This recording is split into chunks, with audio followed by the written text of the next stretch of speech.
we recognize the thoughts like what I call shopping list thoughts. So I must remember to do this or call somebody. That we recognize those thoughts, but these thoughts are quieter. And the same way with thoughts in meditation, like how am I doing? How long's it been? Is this a good meditation? Am I doing it right? We take those thoughts somehow more seriously.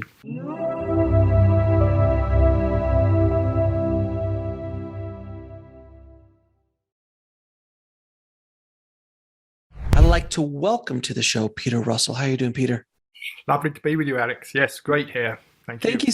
Thank you so much for coming on the show. I've been an admirer of yours and your work for quite a while, and I'm excited to talk about your new book, Let It Go. But I just want to ask you some really, good, deep questions. I like to always go to the deep end of the pool, of the spiritual pool, to just kind of swim in that deep end where it's a little scary, but yet that's where we grow. Good. Good. All forward. So let me ask you your first question. How did you get started on your spiritual path? It was gradual. There was never, some people had this moment of awakening or transformation. I never had anything like that. I think as a kid, I was always interested in the mind and consciousness and things. It was, playing around like kids do, sort of making myself dizzy or trying self-hypnosis and stuff.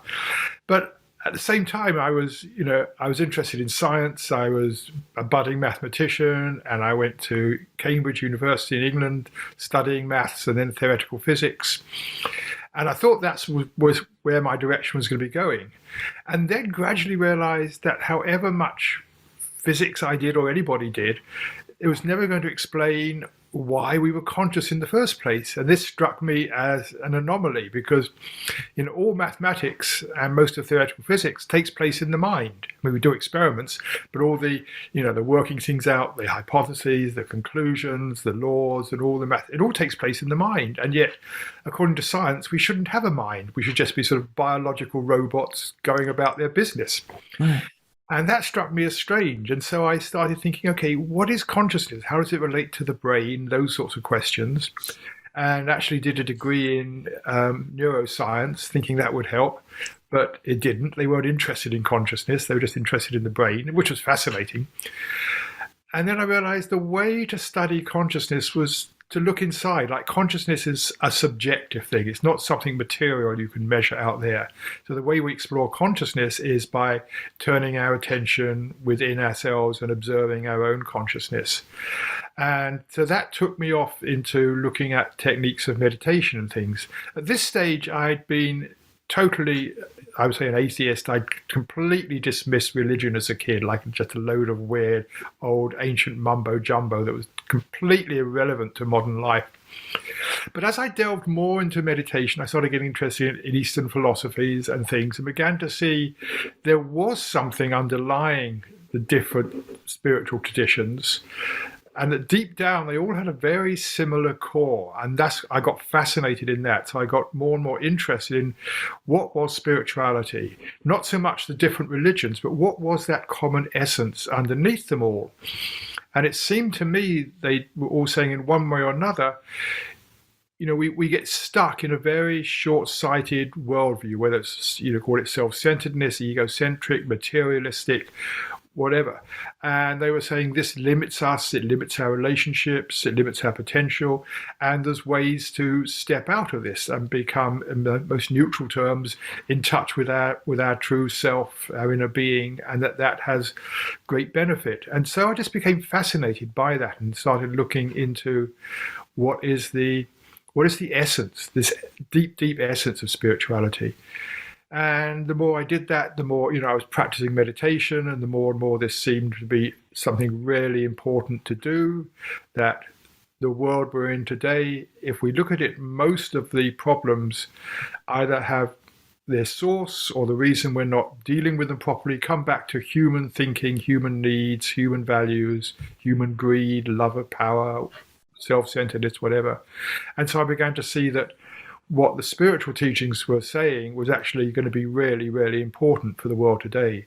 So that's how I got into it. And then, I'd left behind the world of science. I still keep an active interest in it, but I just became more and more interested in meditation, teaching meditation, writing about its value in the world, and trying to bring it down to earth, to get rid of all the spiritual mumbo jumbo that surrounds it, to get rid of all of that and just say, okay, here is something very basic, very practical, and really valuable. And so that's where I am today. And that, the book you mentioned, my latest book, Letting Go of Nothing, is really a sort of summary of what I've gleaned from my own experience of exploring myself over the years. It's so fascinating because as a mathematician and as a physicist, that uses a different segment of the brain than the more artistic side or the more creative side. In your experience, where does spirituality sit in the brain? Is it more analytical or is it more creative? Right. I wouldn't like to say where it sits in the brain. I always feel that's very dangerous. Yeah. I mean, you're talking about here what's often called the left and right sides of the brain. Right. It is thought to be more analytical, the right more creative, etc. It's interesting that over the years now, the view of that has got much, much more sophisticated. Okay. And what it seems is the left brain is really good at focus tasks where the mind needs to focus in on a particular thing, like, language or solving a problem or doing something. Whereas the right side of the brain seems to have a much more relaxed, open awareness, open attention. Like that's why it's creative, it's artistic, that side. Musical, where you're not focusing analyzing, but it's more open awareness. And I think meditation fits into that very well, in the sense that most of the time we live in a sort of focused mode of awareness where we're doing something, we're looking at something, we're working on something, or even just thinking about something, we're focusing on a thought. And spirituality and meditation is really letting the attention relax, letting the focus relax. So it's coming to a more open awareness. I mean, there are many practices of meditation which do focus the attention, in which about concentration. So those I would say are using the left brain more. But the sorts of practices I'm interested in are those that allow the mind to relax, which is really about allowing the attention to relax. So in that sense, I would say it's more letting the left brain go and coming over to the more relaxed view of the right brain. But even so, I'm very dubious about putting too much on left, right. Sure. The basic thing is, for me, it's about letting the focus of the attention soften. And I often say, when I'm leading a meditation, normally we're zoomed in on something. Do the opposite, zoom out. So you zoom out, like you're stepping back and like, here is the present moment in all its richness and fullness. Diversity. It's almost like either you have a very concentrated drink, and then when you meditate, you start allowing the water to fill in and starts diluting everything to a place where then you just you can't even focus on you can't even taste what was originally there. You're allowing all this other stuff to come in and just like relax, and you're gone almost. Yeah. Now, all your experience in meditation, what are some of the discoveries you've made in all of the studying and your own personal journey? But you've studied. Did you study with the Maharishi? Yes. And what did you learn about meditation? What are the discoveries you've had about meditation, not only on the physical but also obviously on the spiritual? Right. Well, on the physical, what has become clear with a lot of research that's been done over the years is that it seems to be eliciting the exact opposite to the stress response. If you look at, when you're under stress, the muscles tense, the heart rate goes up, the breathing gets shallower, and you get various hormones in the body. When you look at meditation, it seems to do the opposite. The heart rate slows down, the breathing softens, the muscles relax. So it seems to be triggering the opposite to the stress response, which some researchers have called the relaxation response. So that's the general, and there's lots more physically, but that's the general thing physically, which obviously, makes it valuable, because I think we all live in a world today where we are getting almost everywhere we go, there's something to worry about, be anxious about, get stressed by, or just the general busyness of like doing this, doing that, rushing over to do this. So that's on the physical side. What I really learned, I think, and probably more important, because what I'm interested in is in the practice, is how do we do this most efficiently, is effortlessness, is not to try, not to put any effort in, because as soon as you do, well, firstly, you're focusing the attention a bit, which I said, I see meditation as the opposite of that. But also, we're putting any effort in is actually doing the opposite from relaxing. And what I see meditation is allowing the mind to relax. So it's a deep form of just letting go and just like coming back. Here I am. And so I think what I've learned most in meditation is that it's not so much we're trying to get somewhere that is more peaceful or happier or something.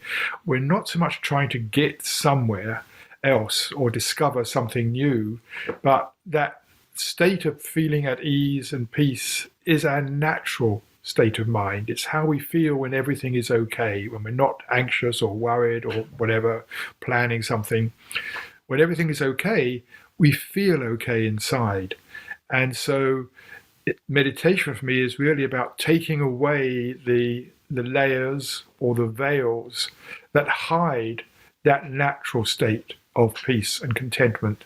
So rather than seeing it as, spirituality as going to find contentment or something, it's more the opposite. It's removing the blocks to our awareness of that deep sense of contentment, which is always there, but we don't normally notice.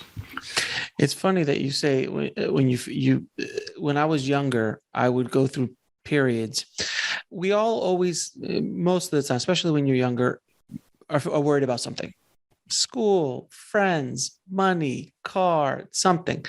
And there were small moments. I never forgot this before I ever started really, truly my spiritual kind of quest, where I sat for a minute and I said, everything's okay. And it scared me. I had to go look for something to worry about. The mind needed to no, wait a minute. I go, you've got the money. You're out of debt. You're this and that. You've got a girlfriend. You've got a dog who's healthy. You've got a home. And then you just thought, wait a minute, there has to be something I'm worried about. Oh yeah. And then I'll look for that one guy looked at me the wrong way yesterday. It was fascinating. As you look back on that kind of time, you're just like how the mind needs to find something to worry about, have that negative bias that has been so spoken about so much about the negative bias keeping us alive. Yeah. And it worked when we were in the savannah and there was a tiger. But now, and some people are still in a savannah with a tiger and it still works for them. But for the rest of us, I don't know about you, but when I walk out the door, I'm not worried so much about the tiger anymore. Right. I'm much more worried about the tax man. But you're absolutely right. It's this negative bias that it makes sense from an organic point of view of an organism to be on the lookout for danger. But what happens with us is I think it's always partly social conditioning where we've got this thing where we're always on the lookout for what could be wrong, what could be wrong, what could be wrong. And we miss the fact that things can be perfectly okay in the moment. And when we realize they're perfectly okay in the moment, you're walking out the door, the tax man isn't there presenting you with a subpoena or something. It's not raining, and so this is where it's really important, I think, to begin to notice what's happening in the mind. And this is what I think just meditation or introspection generally does. We begin to notice, there I go again off on that trip, or there, whatever it is. And another thing I've really learned from meditation is we have the power to choose not to follow a particular thought. It's so easy to get grabbed in it. You're waiting about the tax man, say it's so easy to get caught up in that, oh my God, whatever, did I do that? And it can go on and on and on. But as soon as you recognize it, like, oh, there I go, tax man again. As soon as you recognize it, we actually can choose not to follow it anymore. We can just say, thank you, but right now I don't need to worry about that. I'm not going to follow you anymore. I'm not going to follow that thought. And when we do, I find two things happen. One, there's always that sense of relief. It's like, just a little sense of relief, because any worry is creating a little tension. And so as soon as we interrupt a worrying thought, as soon as we pause a worrying thought, there's always that sense of, ah. And in that, the present begins to emerge again. We don't have to do anything to become present. It's like worrying about, going off on that particular thought was taking us out of our awareness of the present. When we stop that thought, it's like, oh yes, oh, there's that bird song I hadn't noticed, or my feet are cold, or whatever it is. The present reveals itself again. And again, people talk about, you've got to be present. And again, I feel it's the opposite. If we're not worrying or focused or doing something else, being present is just naturally there. We don't have, and of course the thought will come back. Our other thoughts will come back. So it's not like, oh, you're just there and that's it. But to me, it's that coming back again and again and again, like, yes. Here I am. How does it feel to be sitting in my body right now? It feels good. And there's a little twitch over here. Okay, what's going on here? Yeah, it's and as you get older, those little aches get a little harder sometimes. They do. They start. Don't tell me. I tell my daughter's like, oh, my back hurts. I'm like, your back doesn't hurt. You don't know what back pain is. Are you kidding me? She's 10. Right. Like, please. But with regards to meditation, I've been meditating now probably about 6-7 years. And I try to meditate an hour to 2, sometimes 3 a day even. And it is really changed my life in so many ways. I was never properly taught to meditate, which I feel is a good thing for me, because I tried so much for years, probably 10 years prior. You would see me I try and I'd say, oh, I'm getting it wrong. I can't get my mind quiet. I can't focus on the candle. I tried out so many different techniques till I finally just sat down, closed my eyes, and allowed whatever was going to happen in my mind, and just let all the noise and the monkey brain to chatter away. And the longer I stay, I kind of I outlasted it to the point where I broke its spirit. I broke my mind's spirit in the way that, well, he's going to keep talking. And then sometimes it would take me 30 minutes, but then I would go. And then everything starts to quiet down. Yeah. Because you're not paying attention to it, and it needs an audience. This is my experience. Yeah. And then when you go away to that place where there is no silence, there is no noise, and there's silence, time stops. Yeah. Time is perceived in a different way. And where I've sometimes woken up an hour later, not woken up, but come out an hour later and going, where was I? Yeah. And I wanted to ask you specifically about that, and also the bliss, the meditator's bliss, which is when you walk out, there's literally an aura around you that you are in just such peace. Lasts for about 5 minutes, 10 minutes in my world. Right. And then it kind of, I'm back into the world. But you kind of like, you've almost touched, like you've dipped your toe into the essence of yourself, or the deeper, higher version of yourself, or you've dipped your toe into the universe, if that makes any sense. Yes. And you're kind of come back and you're like, I'm back to this materialistic thing again. Lots I could say on all of that. Very quick thing is, always come out of meditation gradually. Some people are like, oh, the bell rings, open my eyes, get up. It's like, no. Right. I mean, it's rough. It's rough. Whatever it is, a timer, or you just start trying to come out, just like sit there with your eyes closed for another minute or so, and then maybe just gently, move your fingers or toes, little activity, and then just sort of open your eyes, like very little bit of light in slowly. Like I always like to, good 3 or 4 or 5 minutes to come back.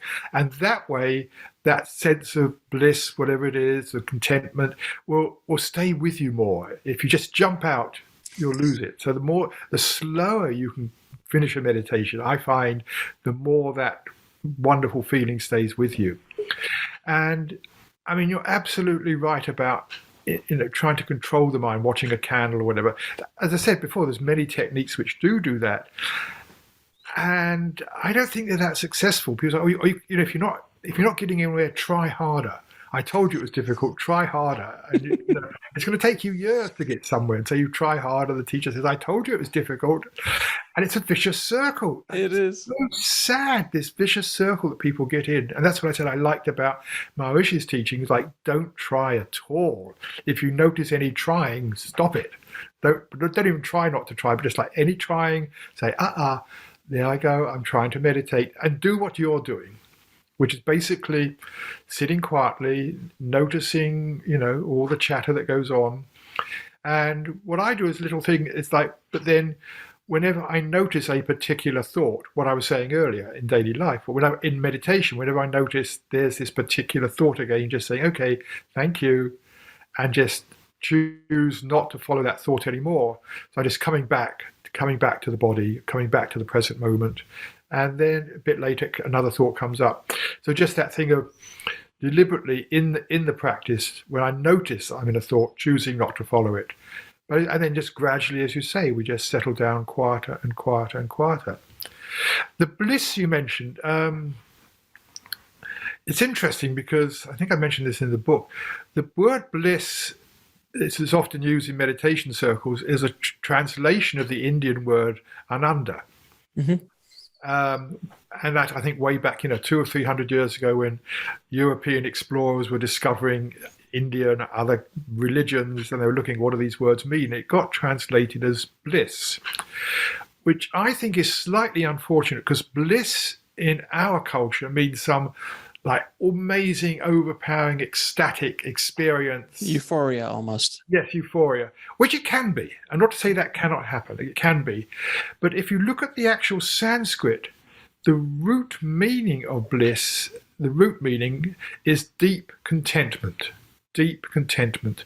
And I think deep contentment is actually a much better description of what is happening in meditation. And it comes back, so much of our thinking is providing deep discontent. We create discontent for ourselves the whole time. And so when that thinking fades away or decreases, what happens is we settle back into a state of contentment. And then when the mind is really in that still state that you talk about, then it's deep contentment. And it's like, yes, Yeah, everything is okay. Everything is okay. So that I prefer to translate it as deep contentment. But I say can be that euphoric thing, but more often than not, it's just like, this is lovely. I use the word bliss because I didn't. Deep contentment's actually a much better definition of it. But I try to explain it to people who haven't had that experience. I'm like, it's not happiness. No. It's not joy. It's not any of that. I go, blissful is the only word that even comes close to it. And now deep contentment actually really nails it, because you're kind of just one with yourself. Yeah. And I've said this on the show many times. It's like sometimes I'll come out of a meditation and I'll go into the house, and my daughters will run up to me and they'll look at me and they'll go, "Oh, you were just meditating, weren't you?" They could literally feel that daddy's a little different than he was before. Not that I'm an ogre, but I'm normal, like a normal person. But now she's like, "Oh, you are." It's almost. I've never been high. I've never taken drugs. I've never been high. I've never took a trip. I could only, the analogy is also of a highness of like just being high on yourself in a non-ego way. It's really, it's an incredible when you get there. And by the way, it does take time to get to that place. It takes a while of just constantly. So like now I'm able to get into that kind of space within 5 minutes, and depending on how busy my mind is, 10 minutes. Sometimes I'm able to get into it in a couple minutes. I'm like, I'm right there if I'm in a really relaxed state to start with. Yeah. But sometimes it took me 30 minutes. Sometimes it takes me an hour, and sometimes I couldn't even get to that place, but I still got benefits out of it. Right, so did you actually your experience as well? Yes. And it's always there to be noticed behind all the thoughts, etc.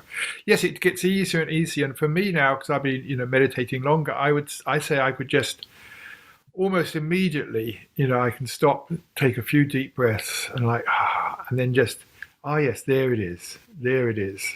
And of course, as you say, the thoughts come in, which are coming back, stopping the thought. Ah, yes, there it is. That sense of whatever you want to call it, deep well-being, contentment, peace, noticing the stillness. You mentioned the stillness. I find it useful, as the mind quietens down, just to notice, the stillness that's there, or whatever it is, whether it's a feeling of ease, contentment, whatever the feeling is, to actually notice it. Because I think what can happen in meditation is people can be so busy meditating, whatever it is they're doing, and the mind becomes quiet and it's enjoyable, but they miss the fact it's so enjoyable that they're so busy meditating and the mind being quiet. And it's like, but also that sense of enjoyment or deep contentment, whatever we want to call it, that is also part of the present moment. And so we're so busy putting our attention on the breath, which is a more superficial thing, we miss how it actually feels. So I really encourage people, when you're in a meditation and you're noticing that, nice, whatever it is, you know what it is for you, other people know what it is. Let's call it contentment, joy, ease, silence. Include that as part of the present moment. So you savor it. It's like, I think it sometimes says, floating in a warm bath. You're just floating in it, and just like you've got this, just to float in that sense and savor. It's kind of like being an athlete or even an artist, and you're in the flow.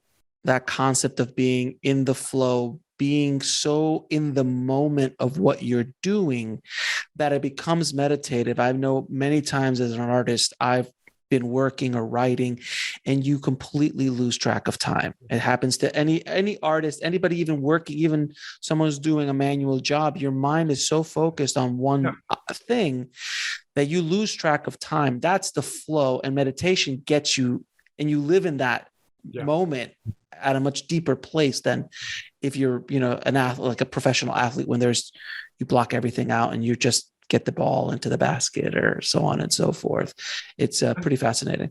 Yeah. And what I find is the more I can just savor that wonderful feeling, I'm actually creating a sort of a greater familiarity with it. So it becomes easier to come back to, and also becomes a motivation to meditate. It's like the more I savor it and familiar with it, it's like, yes, let's meditate, because there's that lovely feeling that's there. Oh, I get pulled back. I get constantly, I'm being like almost pulled back. Like, you need to go meditate again. You need to get because it's almost, it's a very addictive drug. Honestly, it is kind of, you get that addictive feeling, not drug, but you get that addicted feeling that you just I want to go back there. I don't know if it's happened to you before, but sometimes you come out and you're like, damn it. I don't want to leave. I want to stay here for another, 8 hours. I don't want to have to get up to go to the bathroom. I just want to stay in this place. Like I say, it's almost like dipping the toe into the universe a bit, your true essence. Yeah. And you get that moment. You just you don't want to go. It's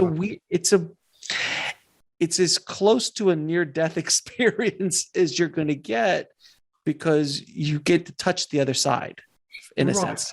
And you could say it's the death of the ego mind in that moment. The ego mind, I mean, the mind that's always looking out for what do we need, what the danger we're talking about. It's that negative bias that's always on the lookout. That's there to actually help our own survival, but it's the death of the ego mind while we're still alive. And that's why I think, different traditions, you read the thing, every day I die a little, or dying to be more alive. It's like you're letting that ego mind die away, and when it dies away, it's like, this is what life is like without it. And I think it's free. As I said at the beginning, I think this is what all the great religions have been talking about in one way or another, but then it gets so mixed up with culture and other belief systems, dogma, right? Glorified dogma, and then it gets understood or misunderstood by cultures who don't actually have the taste of that experience, and then it ends up totally the opposite, I think, of what it's really about. Do you have any advice on how to silence or quiet the inner critic?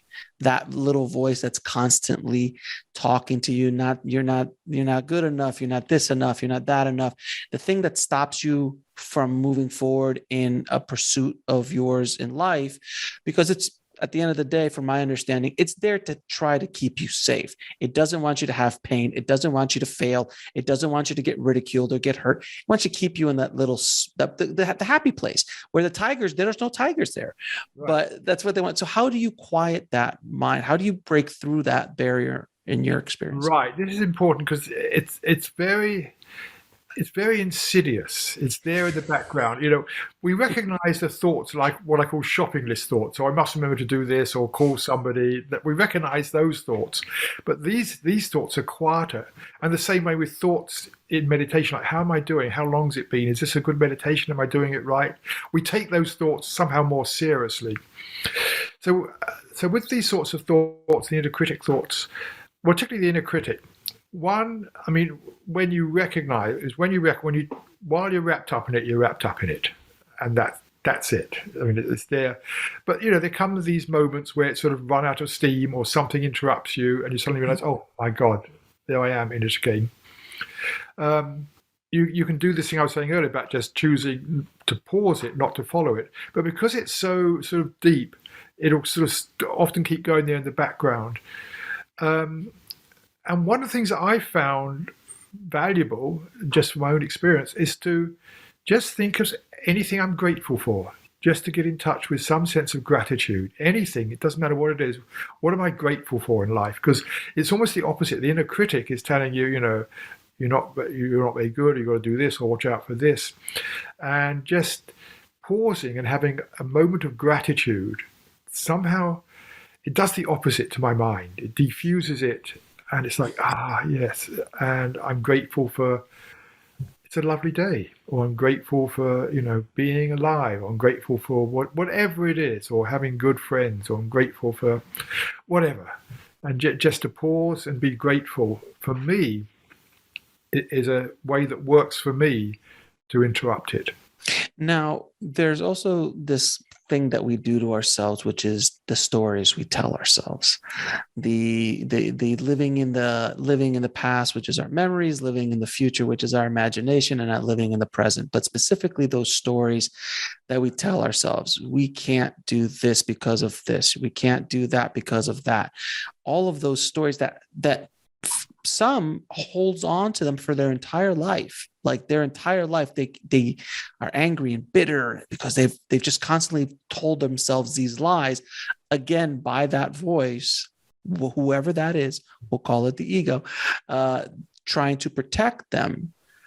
But that insidious story, is there a way to rewrite that story, almost to kind of reprogram the mind? Because as a neuroscientist, there is programming that is hardwired from childhood. I think it's the first 6 years, if I'm not mistaken. Yes. So many of the imprints that we have from our surroundings are hardwired into us. So if we're surrounded by kind people, that kindness wiring is connected. Right. If you're beaten a lot and yelled at a lot, that's hardwired.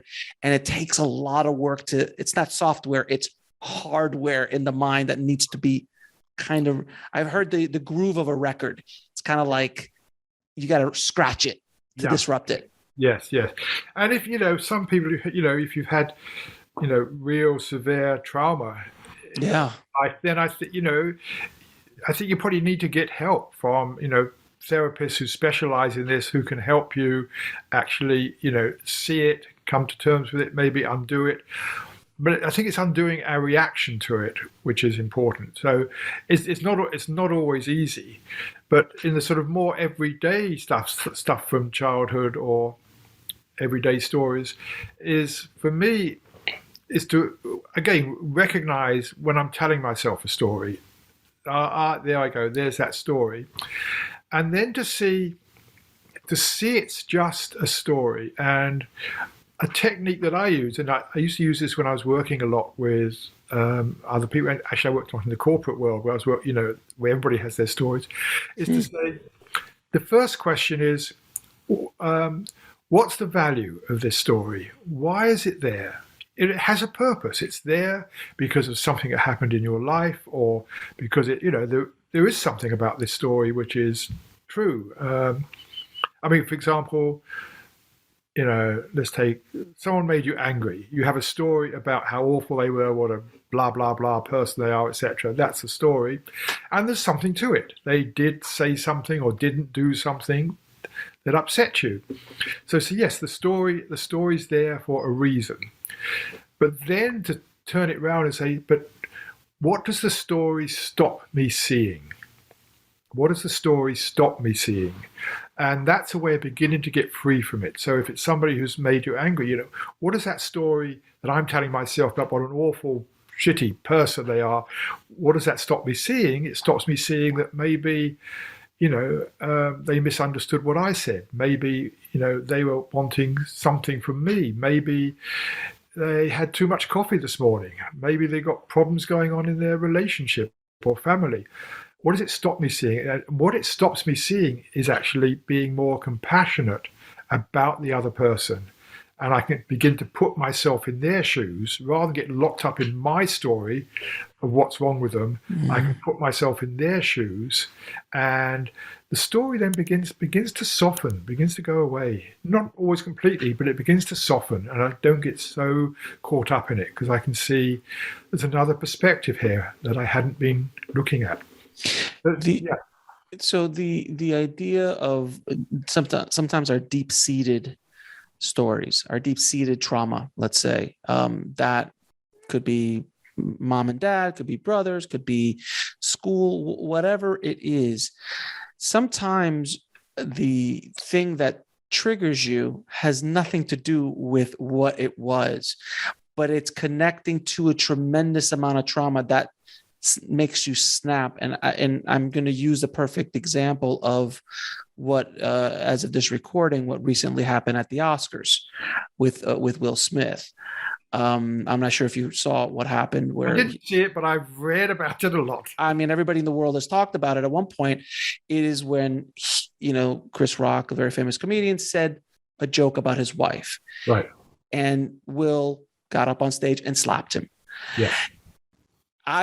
My personal belief is that reaction had about 5 or 10% maybe to do with the joke that was said, and about 90% of all the attacks and abuse that his relationship with his wife and his family, attacks on his family over the years, attacks on him, it all just came bubbling up. And at one moment, something just snapped, because usually it was a joke that was completely off color and completely inappropriate and wrong, but comedians do pass the line sometimes. Yeah. But his reaction was so over the top and so uncharacteristic of him that you have to look at it from a neurological standpoint and you go, oh, this is not about this joke. This has to be about something else. Yes. Is there any techniques in your experience that can help you spot that when it happens? So like when someone cuts you off and you go grab a gun to shoot them because they've hurt you, it's not about that guy cutting you off. There's something else going on. Right. In the moment is very difficult, because when we're grabbed by someone, it's like it's deep, organic. It grabs. Yeah, right. I don't know of any easy way. In the moment, it takes us. It absolutely takes us. And I think the challenge is how quickly can we recover from it? How quickly can we recover? And in that, say, I'm sorry, I got triggered. Right, and that's a word, yeah. Yeah. And whenever we do get triggered, as soon as you recognize it, I mean, one use word is just pause. Pause for 10 seconds. I've been, if you're in with your partner or something, and something happens, you get triggered, is just this, say, stop, I've got triggered, let's just pause for 10 seconds. And in that time, you can begin to breathe and say, okay, let me try and say this again, or something. So it's how quickly can you, as soon as you recognize it, that's what I recommend, is just take a pause, take a few breaths, and then sort of come in again. So that's important. Also, for me, and this is a bit more longer term, rather than is looking at the body, listening to the body, because the body holds so much Hmm. information here about what's going on. That's very subtle. I mean, I had it a little while back. I got upset with this guy, and I knew it was just like it was silly, and but it was like bothering me. And it's like I was still there and still feeling irritated by him, by what was going on, and I didn't understand it. I didn't understand what was going on. I knew I'd been triggered.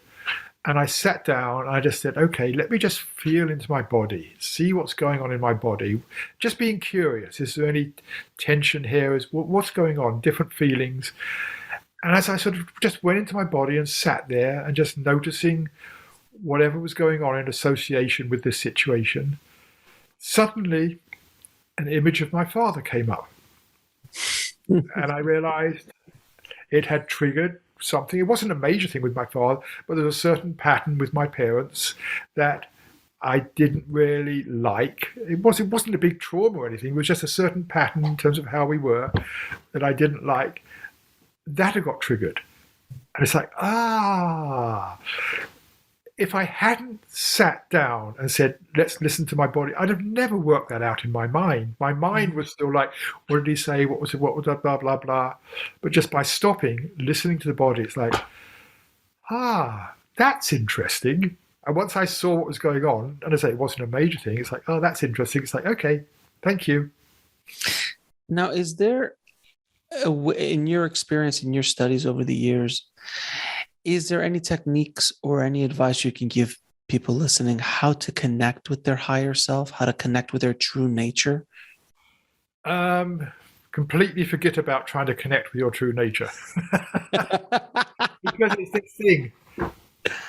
It's not connecting with something other than what we are. Right. Again, it's removing the blocks, the veils to our true nature. So we think of true nature as something, oh wow, it's like I used to think this. I mean, when I first started reading all this Indian philosophy, it talked about the true self. And I thought, if I meditate and all this stuff, then I'm going to have one day, I'm going to wake up and discover the true self. And it's going to be this, whatever it is, surrounded by angels or something. Outside of you, outside of yourself. Yeah, yeah. And more, I just realized, no, what they mean by the true self is just, it's this deep sense of I that's always there. It's not the I am Peter Russell, writer, blah, blah, blah, blah, blah, all those descriptions of myself and how other people see me. But it's the I that is aware. The I that is aware of this moment talking to you, that was aware of yesterday, that was aware of what I was experiencing as a teenager. It's always there, but we don't notice it. We don't notice it. So it's not connecting with something as rediscovering something that's always there, but we miss. And when we drop back into our true self, this is what you're talking about in meditation. When we drop back into just that sense of here I am, not me, anybody, but just here I am. That time when you say time and space disappear in that. There's just me here being, and that quality of the true self it's peaceful. It's also loving. There's a lovingness to it. It's not specifically loving this or that, but it's just a quality of lovingness. So that, I think, is our true self. It has a certain wisdom to it because it's seeing things as they are rather than through the layers of all our thinking, and it's intrinsically at peace. So it's not going to connect with something that's different from what we are. It's actually removing all the superficial stuff so that what we actually are can begin to reveal itself to us.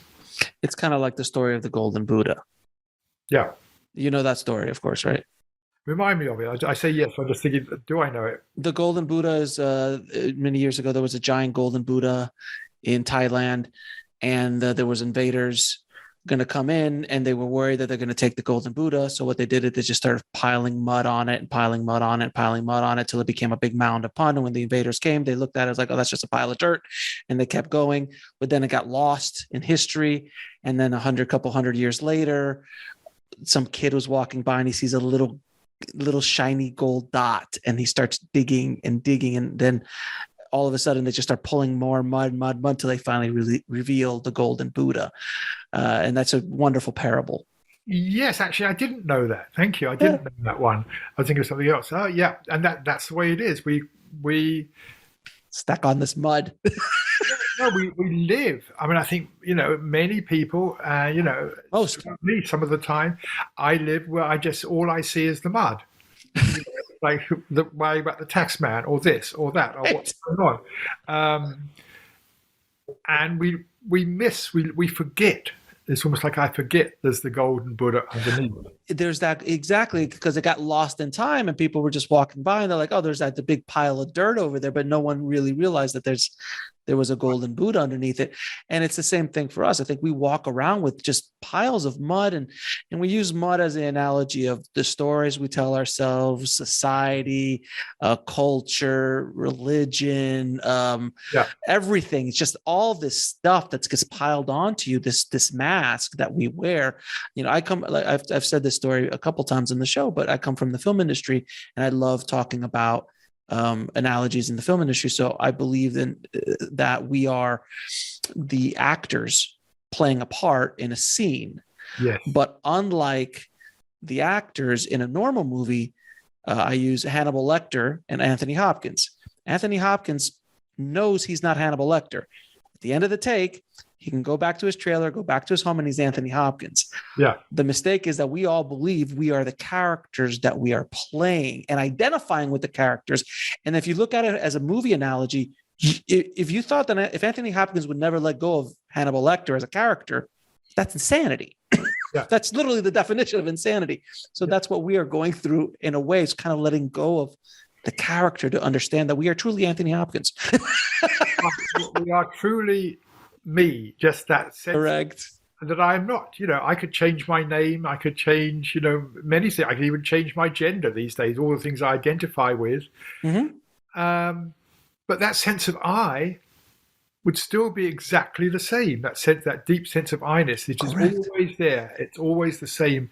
But not only do we forget it, but I think it's true that most people go through their lives without actually pausing to recognize that. And that's why, spiritual teachings there as a reminder, like there is something, there is a deeper quality to you, and it points us inwards. So that's why I think, coming back to what talking about meditation, you're just sitting down, as you're just closing the eyes and beginning to inquire within, like what is going on.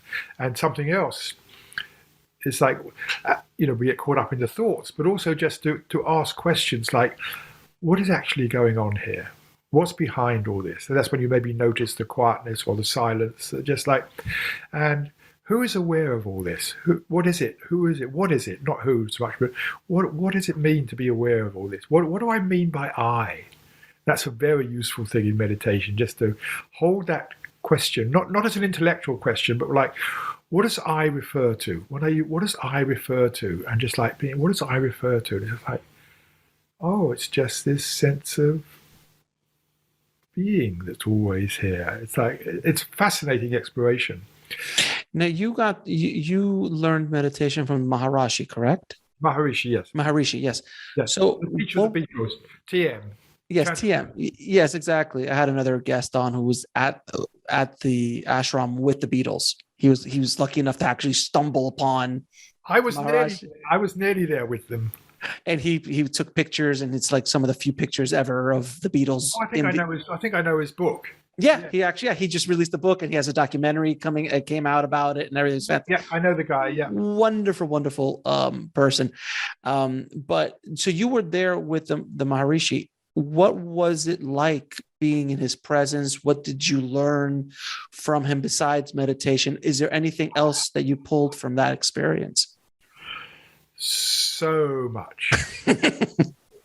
I mean, I was thinking the other day, probably 50% of what I have to share or offer these days comes back to my times with him, several years with him. I was in India, in Rishikesh with him for a while at his ashram, but then I was helping run the TM organization in Britain. So I had, for several years, I had many, times with him, good conversations.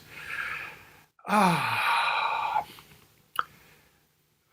mean, I learned so much. I could, pinpoint, so many things. What was it like? I think, what was it? Being in because he's a master, he's a spiritual master. So what was it like being in a master's presence? Right. And yes, that's what I was going to come to.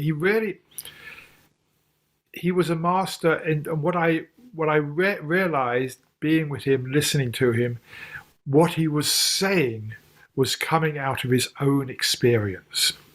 I think some teachers, they read all the right stuff, they know it all, and they've got it, they're right what they're saying.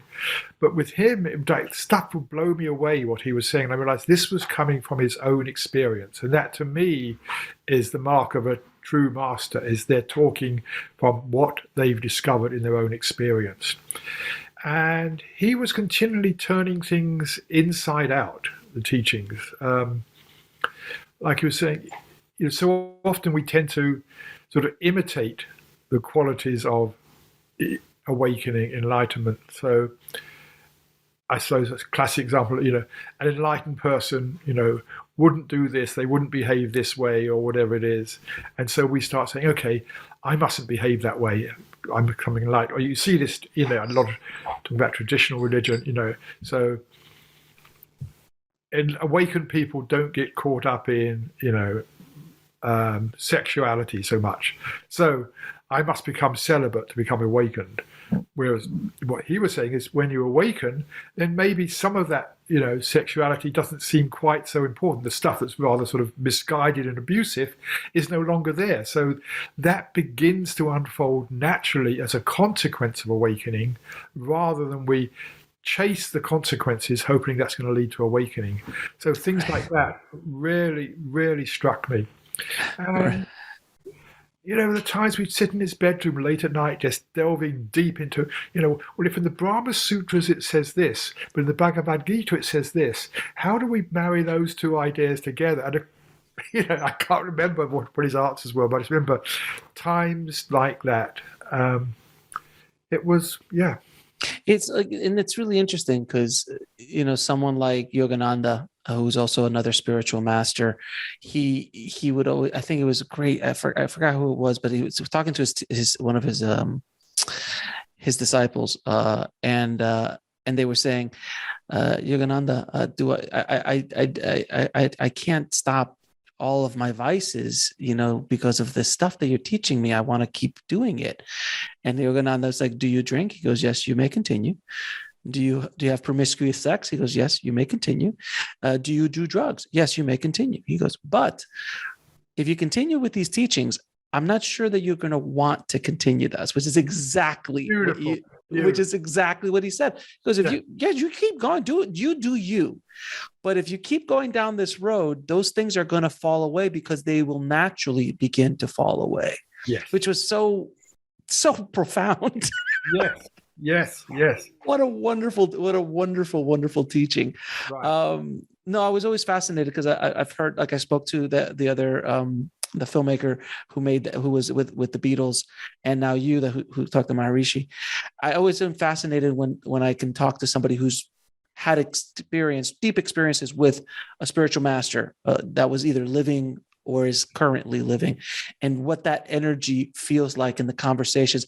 Because I find that so many, as they call them, phony holies out there who've read all the right books, they know how to quote the right people, right, but their words don't have any weight to it. It's too fluffy. But when someone like you read autobiography of a yogi, in every sentence you're just like, ooh.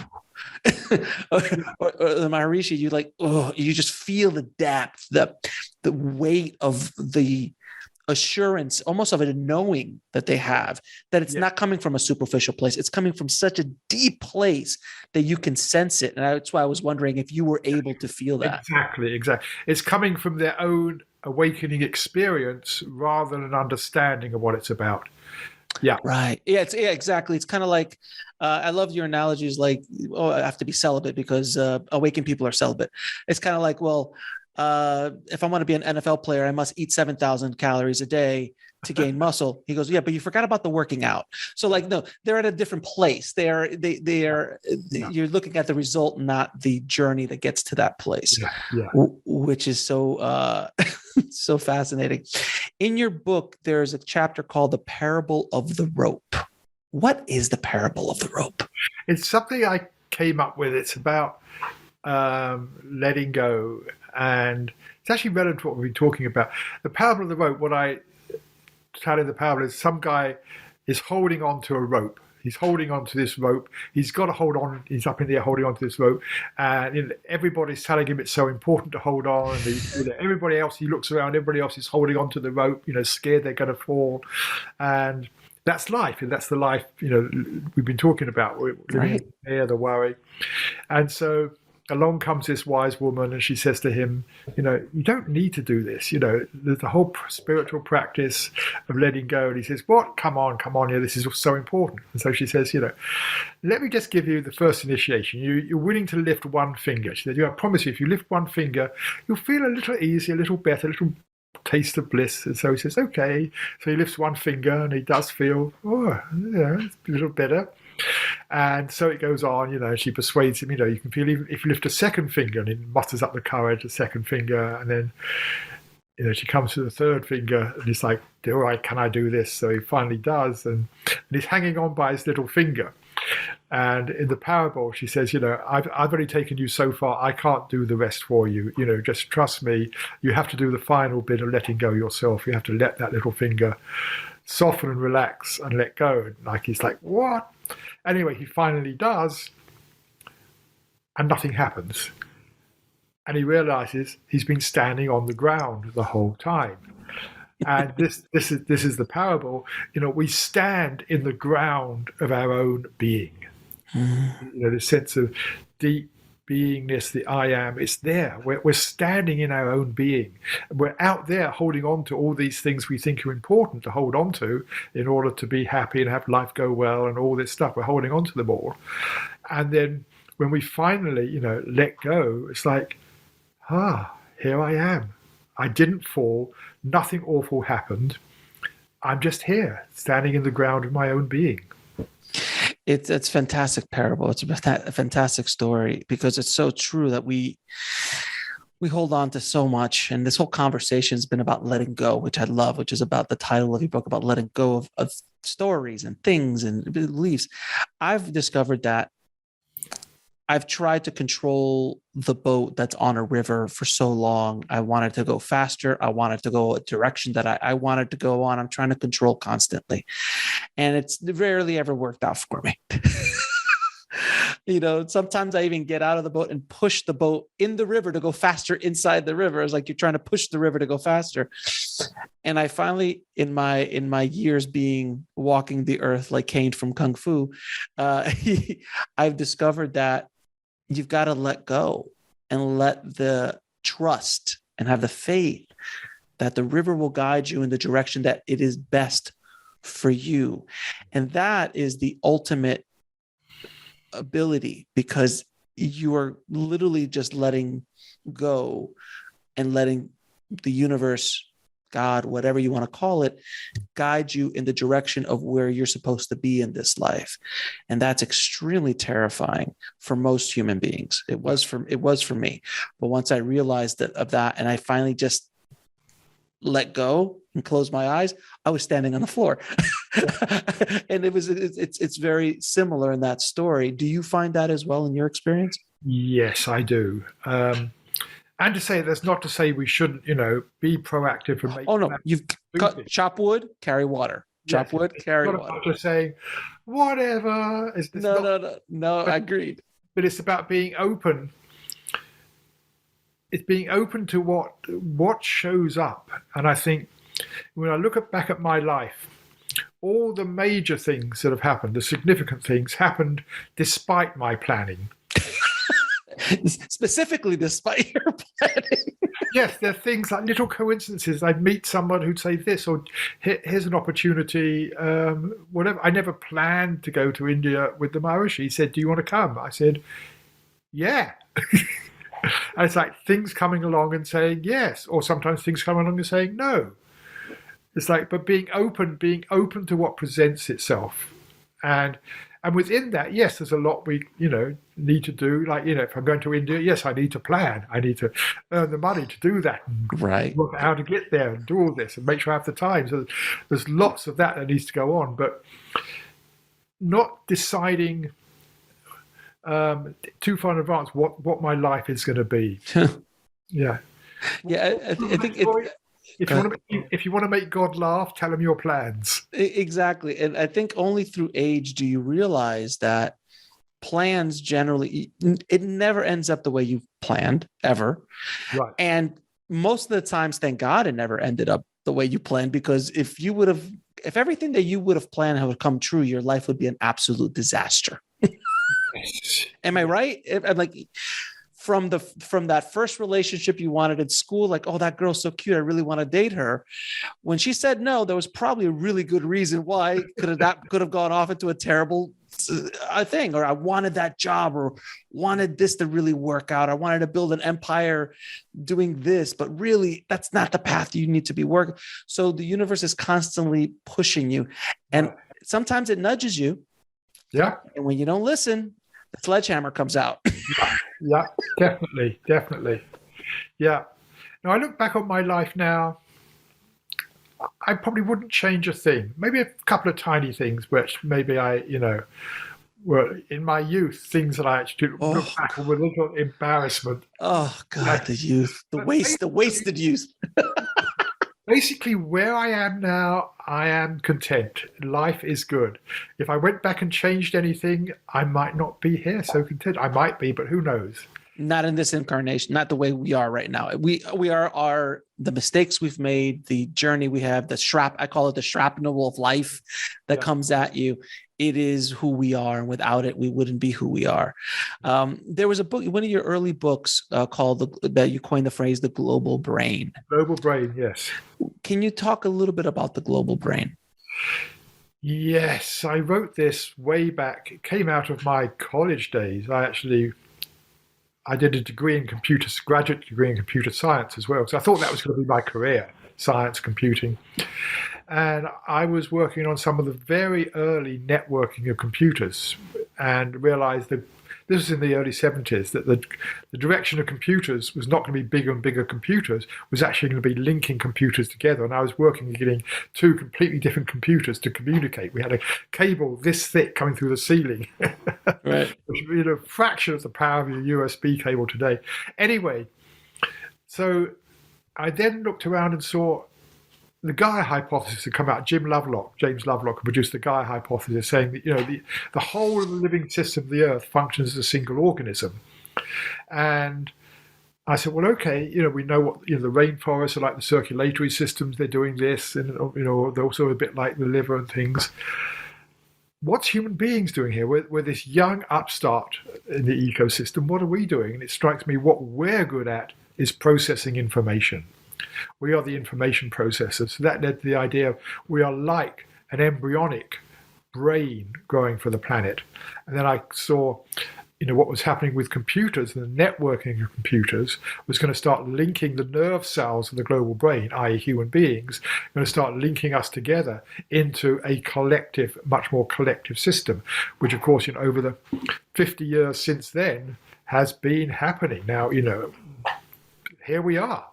Mm-hmm. Using the internet, talking like this. And so that was the idea. And then I could see, but was this going to become a sane global brain or an insane global brain? If we carried on with the, materialistic, values, etc., would it actually be helping humanity? So I saw there was also the need for, spiritual growth, spiritual awakening of people, beginning to wake up from that self-centeredness that rules so much of our life, to actually coming back to being in touch with their true nature, being more able to come at ease rather than coming from the ego mind. So I saw that was also a really important part of the growth of the global brain, was the awakening of humanity. And as we look back in hindsight, it's been both. There's been the internet and all that it's spawned has certainly fostered the awakening of consciousness. Certainly it has. I mean, just doing this with you, we're talking about Right. consciousness to whoever listens, and there's thousands, millions and millions of other things, other people teaching, sharing different ideas. All of that is promoting the awakening. And at the same time, the materialistic values, I think porn is, one of the biggest sellers on the internet still, and, shopping, and it's still that materialistic consciousness. So the two are sort of hand in hand. The materialism is running a lot of the show, and underneath it, the spiritual teachings are just being made available in contemporary language to everybody, which has never been possible before. Yeah, and I agree with you. And I mean, you have the experience of the last 50 years. You've seen how consciousness has risen in society. The Yeah. concept of meditation was like, you were insane in the 60s and 70s. You're like, you're a hippie. There's that. What? Now CEOs do it. Now there's apps. Now yoga Right. is everybody understands what yoga is. Everyone knows Right. understand what like the concept of channeling is. Right. And these things that were so esoteric before are now part of the zeitgeist. So there is an acceptance of these teachings, and they're starting to come up more and more in the world. I do believe that the world is going through some massive shift right now. I'd love to hear your thoughts about it, because between the earth going through whatever it's going through with the storms and the earth is literally angry and wherever you are in the world, the pandemic shaking the entire planet. I've never seen anything like that before. What's going on right now in the Ukraine and that kind of, it's kind of like almost the death rattle of the old trying to hold on to what, that whole thing. He's fighting a war from 1980. He's not fighting a war of today. Things like that, all this kind of a shift is happening, and you can't, and the economies and the way the economies are working in the world. So there's so much change happening right now, more so than it was in the 70s, 80s, 90s. There was obviously shifts, but nothing like this. What is your take on what is happening? And are we getting closer to this hopeful global awakening where people just say enough is enough and dig a little bit more into the spiritual and pull away from the material? Yes, it's difficult to prophesy, because I know prophecies can easily turn wrong. I think, as I said, I think the two things are happening in parallel, definitely. And, just the disgust of what is happening in Ukraine at this moment, or the real deep concerns about the, climate crisis and how we're responsible for it, and how much this comes back to growth, and how wedded we are to growth. And so there's a big questioning going on about many, many different things. And I think there is what I call an unraveling of the old system.